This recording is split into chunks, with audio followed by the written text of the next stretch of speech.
Pale mimi nikawa nimemkimbia Konda. Nilipomkimbia Konda nilimsikia tu anarusha maneno kwamba nimekukalili sura. Nikasema potele ya bondeni. Konda anisamehe tu kwa sababu siku ile nilipata changamoto. Kitendo cha kufika tu nyumbani, yule bosi akawa amenipigia ambaye amenisahau Rombo. Sijampokea kwa sababu nilikuwa na hasira kwa muda ule pale. Akampigia yule rafiki yangu. Akamwambia, bwana, samahani mdogo wako nimemsahau sehemu fulani bwana, mpigie. Kwa sababu mimi hajapokea simu yangu. Basi akanambia brother kwamba bwana, huyu mtu hivi na hivi kakusahau bwana, bahati mbaya. Nasema poa. Kesho yake asubuhi yule jamaa akawa amenipitia kwa sababu sikurudi tena pale ofisini. Baada ya kunisahau kule, nikasema huyo mtu sio mtu mzuri huyo. Kwa hiyo nilirudi, nilipitiliza moja kwa moja mpaka kwa huyu rafiki yangu.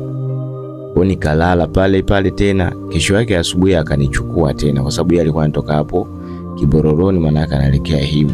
Kwa hiyo na mimi nilikuwa hapo Uchira. Kanichukua, kanipakia. Asubuhi kaniomba msamaha na nini, kanipa na pesa kama sehemu ya kunipoza hivi. Kweli kawa nimeondoka. Kafika pale nikaanza kufanya kazi. Nikaanza kupiga kazi. Baada ya mwezi mmoja, baada ya miezi miwili, yule mzee akaniita ofisini. Akasema, nimekubali kazi yako, kwa hiyo nitakuongezea mshahara. Kwa hiyo yeye mwenyewe tu kaniambia nitakuongezea mshahara. Kweli akawa ameniongezea mshahara. Maisha yakaendelea kama kawaida. Nilipoanza kufanya kazi, nikamtafuta tena yule rafiki yangu. Nikamuuliza, vipi yule mtaalamu unaongea naye? Akasema ndio nimeongea naye. Kumbe haongei naye bwana. Haongei naye na alikuwa muongo. Umeona? Kwa hiyo maisha yakaendelea hivyo hivyo. Maisha yakaendelea hivyo hivyo. Yule mshikaji wangu akawa mlevi. Akawa na wanawake wa kutosha. Kwa hiyo ilienda hivyo, akawa na wanawake wengi sana kiasi kwamba mama wakaanza kumzidi matumizi. Alikuwa na wanawake wengi mno. Wanawake wengi, ulevi, milungi, sijui konyagi nini, alikuwa vyote anatumia yani. Alibadilika sana. Kwa hiyo pesa ikawa haimtoshi. Mwisho wa siku akaanza kuwa ananipigia simu mie, bwana mdogo, vipi hali yako bwana, naomba nisaidie. Nikaanza kumuuliza, kwani umepatwa na nini nikusaidie? Basi nikafuatilia. Akasema, jamaa yako huyo tayari tabia zishabadilika, ni mlevi na wanawake chungu nzima. Basi nikasema, kwa hiyo ndugu yangu ndo ameishia huko. Sasa hapo mimi sikujua sasa kwamba ndio mambo ya mtaalamu, kwa sababu hakurudisha chochote kitu, ndio ilikuwa vile. Sikujua kwa sababu alibadilika sana, maisha yake yakawa yameyumba sana maisha yake. Kwa hiyo sikujua sasa, sijui ndio ilikuwa ndo mambo ya huko kwa mtaalamu, sijui nini. Maisha yakawa hivyo. Nimekaa pale Himo Green Park kama miaka 2 au 3. Akanipigia simu yule rafiki yangu ambaye kipindi kile nilikuwa naye nyumbani. Aliponipigia simu kwa bana, njoo Morogoro huko. Umeona? Yeye alikuwa Morogoro Dakawa pale, alikuwa anafanya kilimo cha umwagiliaji. Umeona? Akasema, bwana, kwa sasa mimi niko Morogoro na afanya kilimo cha umwagiliaji. Basi naona kwamba tungekuwa na wewe tukashirikiana tutatoboa. Nikasema sawa. Basi yule mzee kwa sababu alikuwa ananipenda sana kwa kipindi hicho, nikasema huyu nikimwaga huyu hatokubali. Kwa hiyo inabidi nifanyaje? Inabidi nitoroke. Umeona bwana? Kwa hiyo ikabidi pale nimetoroka. kwa yule father. Nikatoroka, lakini sikuiba chochote, maana yake nilitoroka mimi kama mimi. Nikaenda wapi? Nikaenda Morogoro. Nilipoenda Morogoro Dakawa, nikakutana na rafiki yangu, maisha ya kilimo yakaendelea. Tulipambana pale, baadaye tukawa tumehama pale Dakawa, tukahamia maeneo ya Dutumi. Umeona, tukahamia maeneo ya Dutumi kwa sababu Dutumi tulikuwa tunaambiwa kwamba ni pazuri zaidi. Kwa hiyo tukawa tumehamia maeneo ya Dutumi kule. Tukaendelea na kilimo kule. Maisha yakaanza kuwa magumu kwa sababu kule tulienda na timu ya watu watatu. Kwanza sisi tulikuwa na timu ya watu watatu official kabisa, kwamba kwenye grupu letu tulikuwa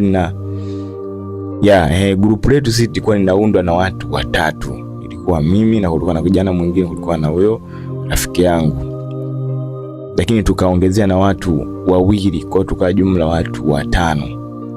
Akaja na mwingine wa 6, kwa hiyo jumla tukawa watu 6 kwenye kundi letu.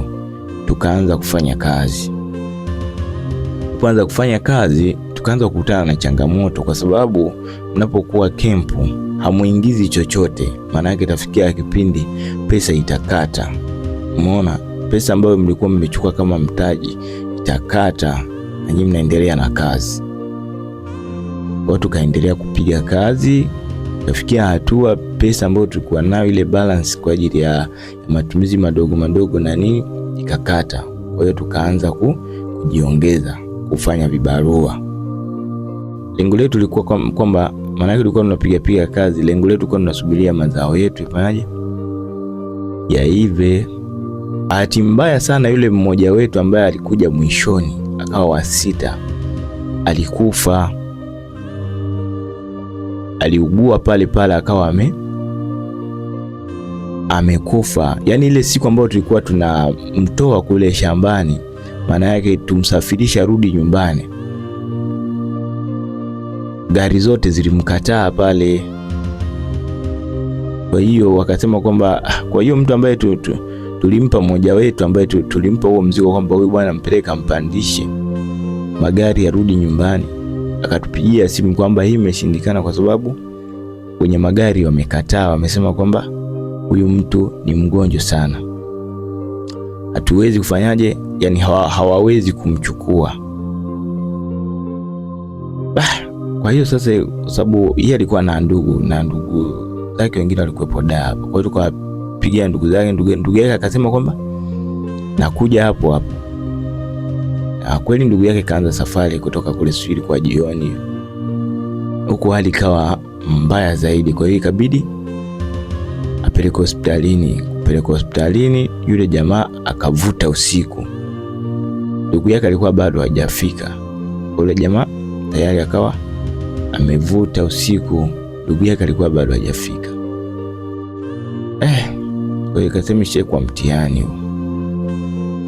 Basi na sisi pale tukapewa taarifa, yule ndugu yetu akatupa taarifa, yule mmoja wetu. Kesho yake asubuhi tukapanda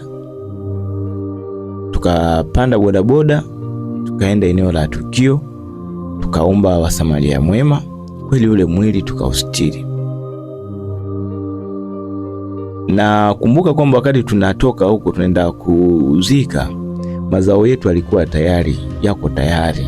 Maana yake changamoto ilikuwa ni mvua ambayo ilikuwa na mfululizo wa kunyesha kila siku, na mazao ya mpunga yalikuwa yako tayari. Maana yake mpunga ulikuwa mkavu, mwingine tunauvuna, lakini jua la kuanika ilikuwa ni mtihani. Kwa hiyo ukawa unaharibika.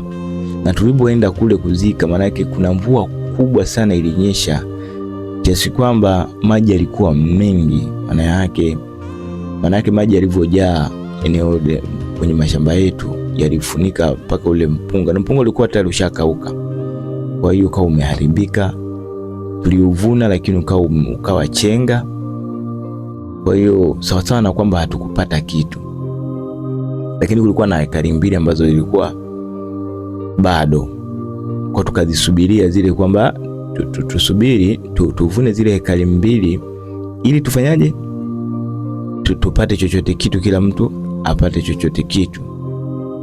Bahati mbaya sana, kuna kijana mwingine tena akaanza kuumwa